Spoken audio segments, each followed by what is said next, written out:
పల్లెటూరు కదా మీరు దత్తత తీసుకోండి అన్నాం. నవ్వేడు అనమాట, పక్కన నవ్వేడు. ఊరు దత్తత తీసుకున్నారంటే సార్ దత్తత తీసుకున్నారు సార్, ఆయన వారు చూసుకుంటున్నారు. మా ప్రకారంగా మళ్ళీ మా ఊరు వచ్చి మా ఊర్లో సదురులో మీటింగ్ పెట్టి మాకు అందరు కొన్ని కష్టాలన్నీ చూసి మా మా బాధలు కష్ట బాధలు చెప్పుకున్నాం.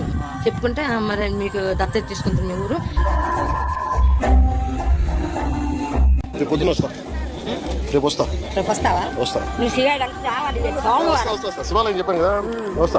వచ్చి మీకు ఏమేం కావాలి చెప్పాను ఒకసారి, బిడ్డలకి ఏం కావాలో.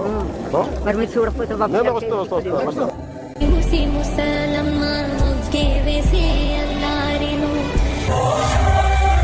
గ్రామ తరపున ఒక 5 లక్షలు ఇస్తానని 10 మందిలో కూడా చెప్పారు సార్. మరి ఇప్పుడు మా ఊరు మటుకు దత్తతగా తీసుకున్నారండి. మన మామిడిపళ్ళు పంపాడంతే. మరి ఆ పరమశివుడు మరి అతనికి ఏటి పూనుకున్నాడు.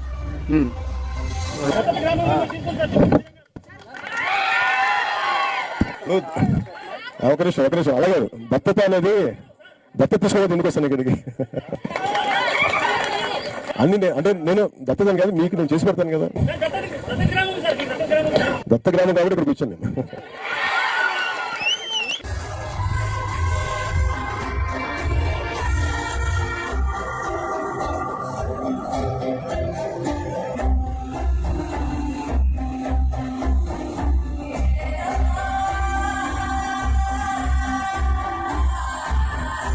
ఈ గ్రామానికి నేను నా తరపు నుంచి ఒక 5 లక్షల రూపాయలు మన పంచాయతీకి నేను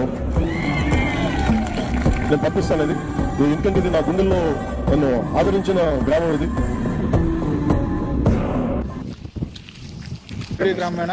కురుడి గ్రామం, అల్లూరు సీతారామరాజు జిల్లా, డుంబురిగూడ మండలం, కురుడి గ్రామం పంచాయతీ. మా పవన్ కళ్యాణ్ గారు మాకు మామిడిపళ్ళు పంపాడు.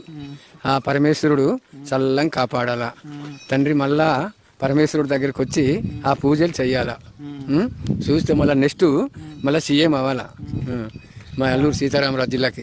కాదు, మీ ఊరికి ఏమేం చేశారు? అప్పుడు ఎలక్షన్స్ ముందు కూడా వచ్చారంట. నీళ్ళు సమస్య ముందు